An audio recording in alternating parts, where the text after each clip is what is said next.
मेरे प्रिय मित्रों, मेरे प्रिय छात्रों और मेरे प्यारे साथियों, तो संख्या प्रणाली पर आज हमारी 8वीं क्लास है। 7 क्लास अब तक हो चुकी हैं, जिसमें हमने अब तक 1 से लेकर के 70 तक प्रश्न करा दिए। उनको आप जाके देख सकते हो, ठीक है। और अगर आपने अभी तक हमारे चैनल को सब्सक्राइब नहीं किया है तो सब्सक्राइब करके बेल आइकन को जरूर प्रेस कर लें, जिससे जो भी वीडियो मिलेगी उसका नोटिफिकेशन आपके पास पहुँच जाएगा। तो दोस्तों, ज़्यादा समय ख़राब ना करके सवाल नंबर अगले की तरफ हम चलते हैं। सवाल नंबर हमारा कितना है?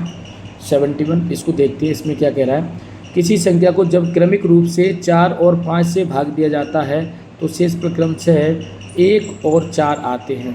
जब इसे क्रमिक रूप 5 और 4 से भाग दिया जाता है तो शेषफल कितना है? तो दोस्तों, सबसे आपको क्या करना है, बहुत ही अच्छी ट्रिक बताऊंगा। जैसे 4 लिख लिया और 5 लिख लिया आपने, है ना, इनसे भाग दिया जा रहा है तो शेषफल कितना प्राप्त हो रहा है? 1 और 4 प्राप्त हो रहा है।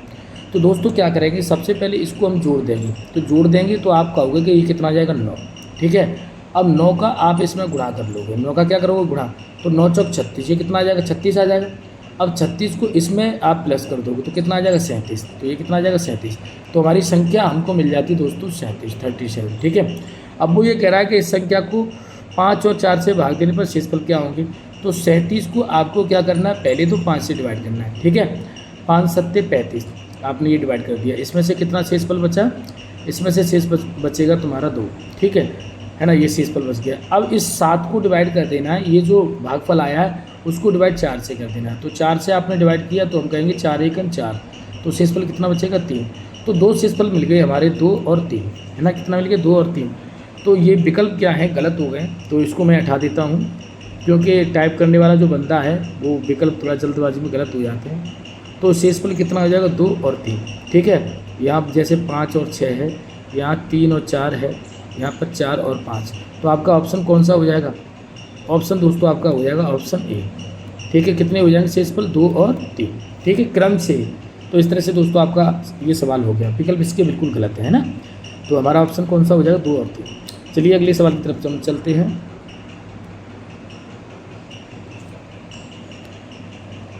अगला सवाल है मेरे प्रिय मित्रों, सवाल नंबर 72। एक संख्या को क्रम से 2, 3 तथा 7 अंक से विभाजित करने पर क्रम से 1, 1, 6 शेष रहता है। संख्या को 42 से विभाजित करने पर शेष क्या रहेगा, है ना।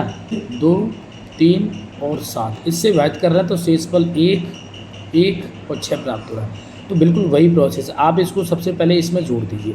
तो कितना हो गया? 13। ये हो गया 13, ठीक है। अब इसका इसमें गुणा कर दीजिए। गुणा करोगे तो 13 3 39, कितना हो जाएगा? 39, ठीक है। ये 39 हो गया। अब इसको इसमें आपको क्या कर देना? प्लस कर देना। तो कितना होगा? 40, ठीक है भाई। 40 का इसमें आपको गुणा कर देना है, ठीक है भाई। 40 का गुणा कर दो, 40 दूनी 80, यहाँ आ जाएगा 80।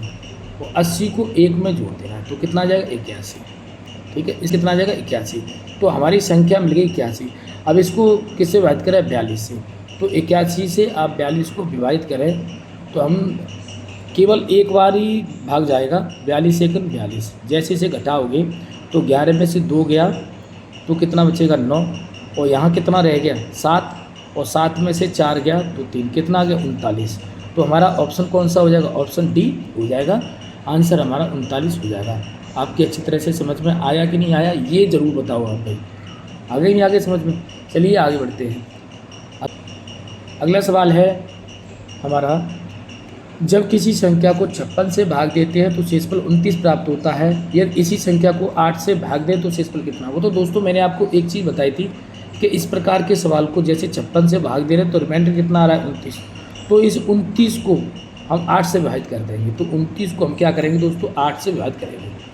तो 8 3 24, 8 3 24, कितना बचेगा यहाँ से? तो आप कहोगे 5। तो हमारा शेषफल कितना प्राप्त होगा? 5। ये जो ऑप्शन कौन सा है? ऑप्शन बी में मिल रहा है, ठीक है।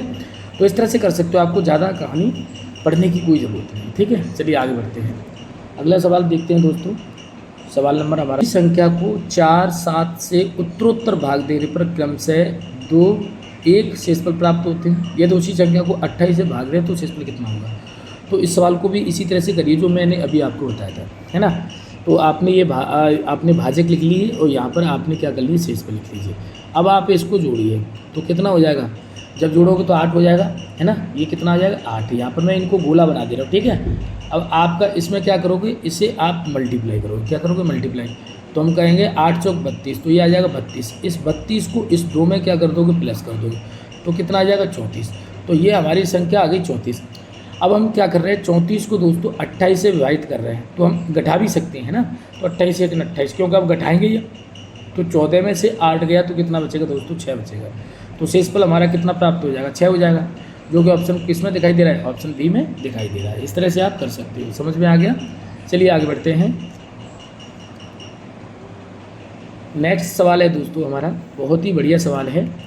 यदि किसी संख्या 11 13 से विभाजित हो तो वह अनिवार्य निम्न में से किस प्रकार की होगी।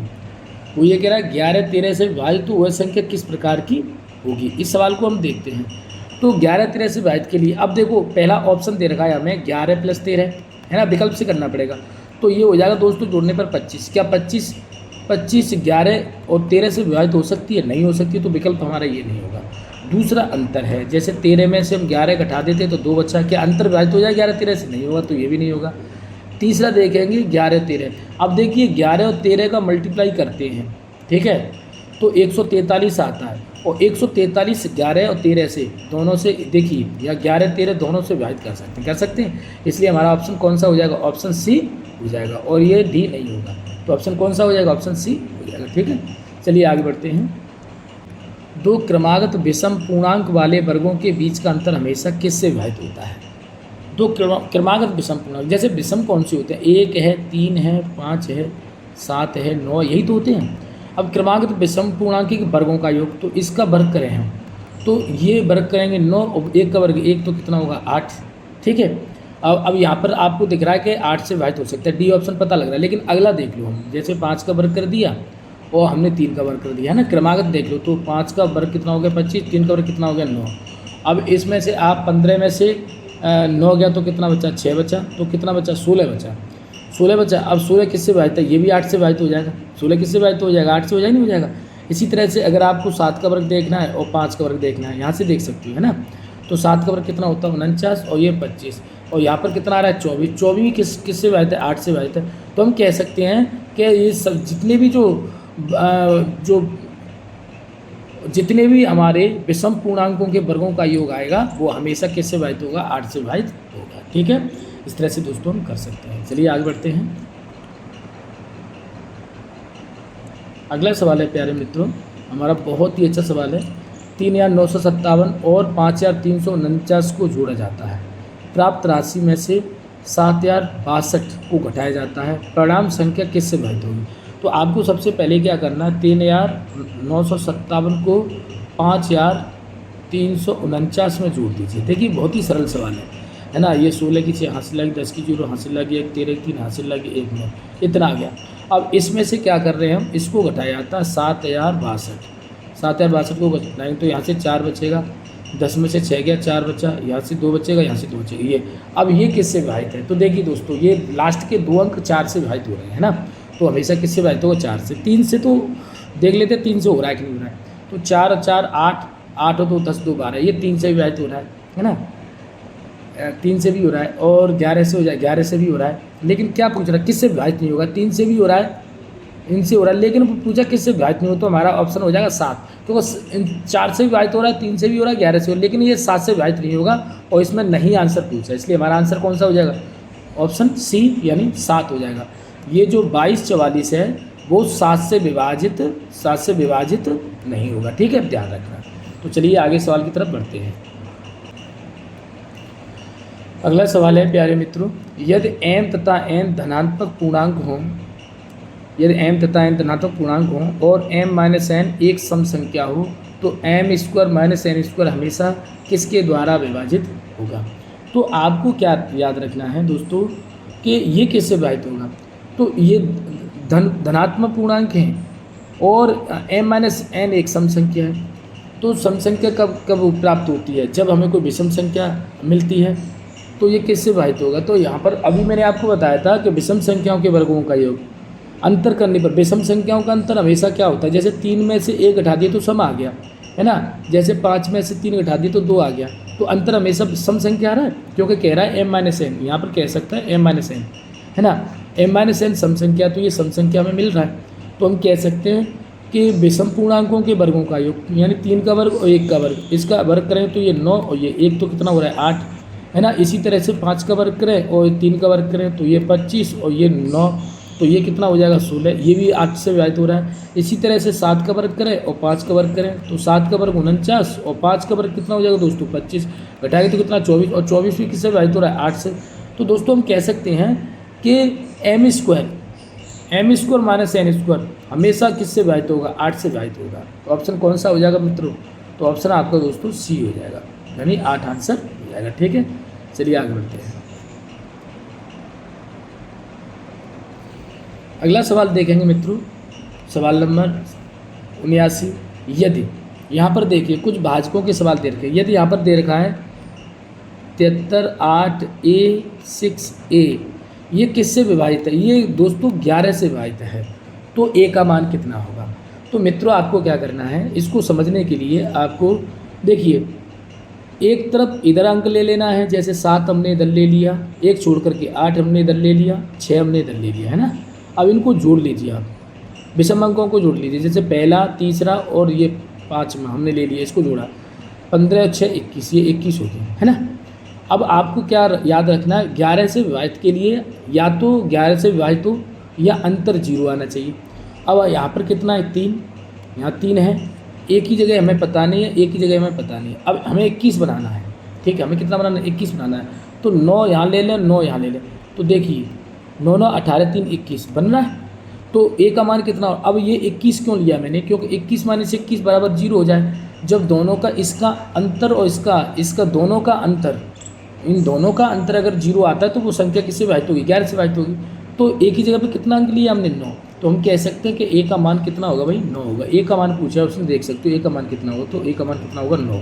ऑप्शन कौन सा हो जाएगा, ऑप्शन सी हो जाएगा। ठीक है, चलिए देखते हैं दोस्तों, अगला सवाल है हमारा, सवाल नंबर आज का लास्ट है। क्या दे रखा है 1 5 6 स्टार 9 4 2, इसको आपको 11 से विभाजित करना है। अब ये 11 से विभाजित करने के लिए मैंने कंडीशन बताई थी कि विषम अंक ले लीजिए, जैसे यहाँ पर पहला स्थान पे, तीसरे स्थान पर पहला स्थान विषम स्थान लेने पड़ेंगे, 9वें स्थान पर और 7वें स्थान 9वें स्थान, है ना। इस तरह से आप जोड़ लीजिए। तो जैसे 1 और 6 7 7 7 और 9 16, तो 18 ही 18 हो गया। तो इधर भी 18 ही आना चाहिए। जैसे आपने ये ले लिया 5 और स्टार की जगह पे हमें पता नहीं कौन सा अंक आएगा, है ना, और इधर ले लिया 4। अब इन सबको जोड़िए आप, तो ये कितना हो गया ये 9। अब यहाँ पर 18 बनाने के लिए 9 की जरूरत पड़ेगी, तो यहाँ पर 9 होना चाहिए, तभी तो 18 आएगा। क्यों, क्योंकि 18 में से 18 घटाने पर ही कितना आएगा 0, और 0 आएगा तभी ये संख्या 11 से विभाजित होगी। तो यहाँ पर स्टार की जगह पर कितना आएगा, जो लुप्त जगह पर आएगा 9। ठीक है, तो हमारा ऑप्शन कौन सा हो जाएगा, ऑप्शन डी हो जाएगा। तो दोस्तों आपको अच्छी तरह समझ में आ गया होगा। आज के सवाल बहुत अच्छे थे, पेपर में पूछे गए हैं। आज की क्लास कैसी लगी कमेंट बॉक्स में लिख करके ज़रूर भेजिए, और ऐसी ही वीडियो देखने के लिए हमारे चैनल को सब्सक्राइब कर लें और बेल आइकन को प्रेस कर लें, जिससे आने वाली वीडियो की नोटिफिकेशन आपको जल्दी से मिल जाए। दोस्तों आज के लिए इतना ही, नमस्कार।